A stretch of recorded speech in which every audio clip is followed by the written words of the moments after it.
C'est à Noyon, dans l'Oise, que les jeunes élus se retrouvent pour la 4e et dernière étape des rencontres interdépartementales des conseils de jeunes des Hauts-de-France. Les délégations des 4 départements du Nord, du Pas-de-Calais, de la Somme et de l'Oise se sont mélangées pour former 4 groupes. Chaque groupe participe à une visite de site le lundi après-midi, un atelier découverte le mardi matin et à un atelier théâtre le mardi après-midi. Le premier groupe, Je t'écris de Vingré, s'est rendu à Vingré pour découvrir le mode de vie des poilus qui habitaient dans les carrières. Les soldats correspondaient avec leur famille par lettres manuscrites. C'est une photo qui n'est pas d'excellente qualité, mais vous pouvez surtout voir que là, nous, ici, on a une entrée de carrière, à partir duquel part d'ailleurs un boyau qui monte. Comment ils creusaient dedans? Tu verras qu'à l'intérieur, ou même dans d'autres carrières, tu as encore les traces où tu vois les coins, justement, c'est ça, les coups de marteau. Donc l'idée, c'est que tu sépares le haut, les côtés, ensuite tu enlèves le bas. Vous voyez les traces des burins ici aussi, et des coups. Tu travailles de la pierre sur le côté. J'apprends plein de choses. En faisant des visites, je me rends compte de ce qui se passait avant, dans le temps, et puis je me rends compte de la souffrance des familles, de tout ce qui se passait avant, durant la guerre, et de l'état d'esprit des gens. Pour cette fuite, nous sommes passés aujourd'hui en conseil de guerre. 2 escouades de 24 hommes. Et hélas, nous sommes 6 à payer pour tous. Je ne puis t'en expliquer davantage, ma tendre amie. Je souffre trop. L'ami d'Arlette t'en dira plus. Mais j'ai la conscience tranquille. Et je me soumets entièrement à la volonté de Dieu. Le lendemain, les jeunes élus ont écrit eux-mêmes des lettres qu'ils ont ensuite lues à haute voix.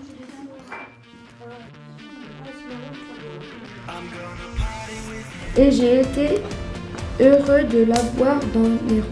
Capitaine Paul, le 30 mars 1914. Alexandre, tu vas venir prendre ta place. Donc on va dire que tu as ton fusil. Écoute-moi. Yasmine, ok. Restez en ligne, on le placera bien. On lit nos lettres dans un spectacle et on met en scène autour de ces lettres. Quand j'ai de l'inspiration, j'aime bien écrire et j'aime bien le théâtre. Donc les deux, c'est bien. Le deuxième groupe, à Vauplac, a effectué un parcours dans Tracy-le-Mont. À travers le village, le guide leur a parlé des histoires tragiques de ces hommes et ces femmes, civils ou militaires, qui sont tombés pour la France. Les jeunes élus ont également visité la nécropole nationale et la carrière de la maison du Garde. Vous avez deux témoignages différents. Là, vous avez un habitant et là, vous avez un soldat.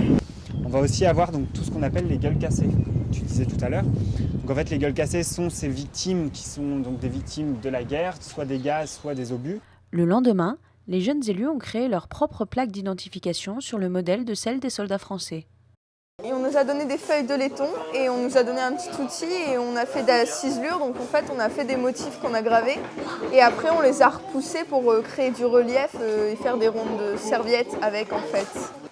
Oui, j'ai bien aimé parce que je trouve ça intéressant de voir ce que les soldats ils faisaient quand ils s'ennuyaient et quand ils avaient pas, quand ils n'étaient pas au front tout simplement, voir un peu ce qu'ils faisaient. Et ouais, j'ai trouvé ça sympa.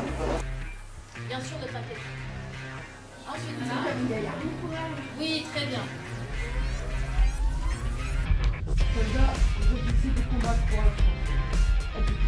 Oui!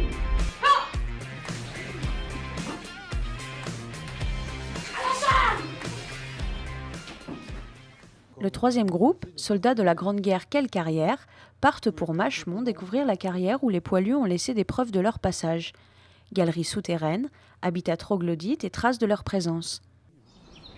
Au fur et à mesure de l'exploitation de la carrière, ils habitaient sur place, donc on les a chassés et c'est l'armée qui a pris possession de la carrière, des carrières, pendant 4 ans. Il y a eu jusqu'à à peu près 200 personnes qui vivaient sur les carrières de Montigny. Vous allez voir, il y a des encoches dans les murs qui prouvent qu'ils avaient des étagères, ils avaient fait des séparations, des poutres. Le lendemain, les jeunes élus approfondissent la visite de la veille et sculptent des blocs de pierre. Dans de nombreuses carrières de notre sous-sol, on trouve énormément de traces qui ont été laissées par les soldats. Alors certains sculpteurs professionnels qui nous laissent des superbes bas-reliefs, d'autres un petit peu plus amateurs qui nous laissent simplement une trace de leur passage. J'étais là en 1915 par exemple. Tu creuses ici et que tu enlèves toutes les parties et puis après à l'intérieur, là tu peux le faire en gravure pure. L'idée c'est qu'ils puissent continuer leurs 3 jours en immersion. Après avoir vu ces sculptures dans les carrières, essayer un petit peu de les reproduire par eux-mêmes et voir ce que ça pouvait être une des occupations des soldats pendant leur temps libre en cantonnement. Là, je vais graver 1914 en haut. Et puis je vais faire un dessin représentant donc les soldats français qui virent les carriéristes qui habitaient dans les carrières avant la guerre. Eh ben, on va essayer déjà de mettre ça en place. Hein? Les semeuses. Ok. Donc, ben voilà, quand on rentre en scène, on rentre normalement, si tu veux. Voilà, on rentre, et puis, ben voilà, tu fais ton mouvement comme ça.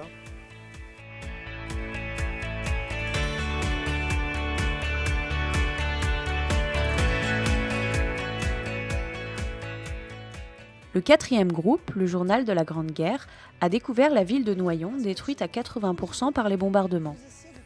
À travers une visite de 2,5 km, ils ont découvert l'époque de la Grande Guerre à travers des récits de témoins, d'habitants et de soldats, d'images et vidéos d'archives.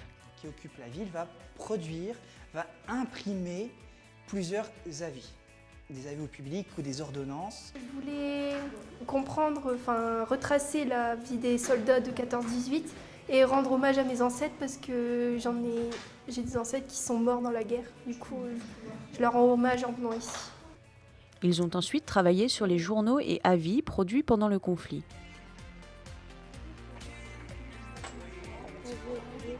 Par ordre. Allez, on continue. Je suis... Il manque un espace. Voilà, un espace. Sortez d'ici. Partez.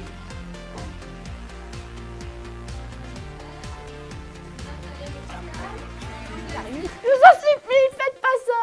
Madame, sortez d'ici. Non. Il faut qu'on exécute. J'ai besoin de lui. On a 5 enfants, j'ai besoin de lui. Je vous en supplie, non. On l'exécute. Le premier soir, les jeunes élus ont pu assister à une représentation théâtrale parlant du quotidien difficile des soldats, de la douleur des familles et de l'absurdité de la guerre. Pour te consoler, pour nous aimer encore davantage. Tranchées. Quoi, pas de tranchées? C'est dans la boue. Et les abris? Mais il n'y a pas d'abri, mon capitaine. Les balles sifflent. Les shrapnels fusent. De gros obus éclatent sous le vent des légers de terre. J'ai mal, mon lieutenant, j'ai tellement mal. Aidez-moi. L'officier se penche sur le ventre taché de rouge. Le deuxième soir, une soirée détente est organisée pour l'occasion.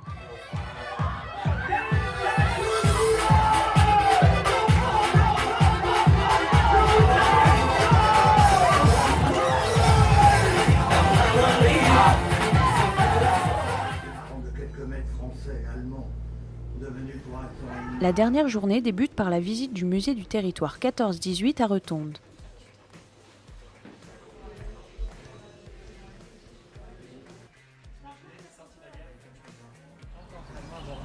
Le quotidien des soldats. Parce que donc, il faut imaginer ces soldats sont partis faire la guerre en août. Oui, qu'un homme. On a vu ça, on a un homme qui a fait la guerre. Ensuite, les jeunes se sont rendus au mémorial de l'armistice dans la forêt de Compiègne. C'est ici, dans le wagon du maréchal Foch, que fut signé l'armistice. Après les visites, les jeunes assistent à une cérémonie de commémoration à la dalle sacrée de la clairière de l'armistice, organisée dans le cadre du projet interdépartemental. Plusieurs personnalités de la région se sont réunies pour l'occasion, afin de transmettre aux jeunes élus l'importance du devoir de mémoire. Le 9 novembre, on apprend que l'empereur Guillaume II a abdiqué, que la République a été proclamée à Berlin.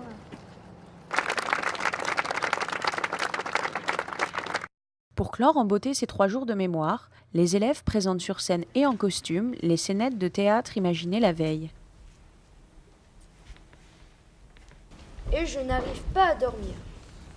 Je dors sur une pierre creusée à côté des rats. Mon cher Johan, tu me racontes dans ta dernière lettre que tu es en cantonnement dans la carrière de Machemont et que la vie est difficile. Et lui, j'en fais quoi? À l'infirmerie. Infirmerie, dans des carrières? Oui, pour l'instant, on n'a pas trouvé mieux. Par chez vous, tout se passe bien et que la guerre sera bientôt finie. Je suis soulagée. Je les lis tous les jours en quête de nouvelles. J'espère de tout cœur que tu vas bien. Tu me manques, papa.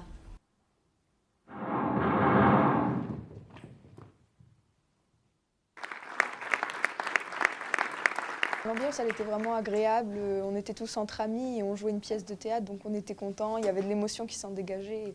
C'était assez sympathique. On était tous unis. Du coup, pour travailler, vraiment, on donnait les idées qu'on avait envie de donner.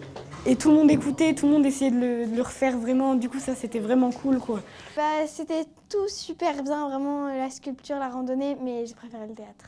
Le bilan, c'est d'abord des rencontres, c'est des expériences qui ont permis pour tous ces jeunes conseillers départementaux de s'enrichir, de rencontrer des gens, d'apprendre des choses sur évidemment tout ce qui est lié au premier conflit mondial, mais aussi sur le fait qu'on vit dans un territoire d'une richesse extraordinaire. Alors maintenant c'est la région des Hauts-de-France, mais ce vieux territoire qui a un patrimoine extraordinaire, il a eu une vie avant, une vie très riche, et on espère que ces jeunes contribueront à lui donner un avenir encore plus brillant.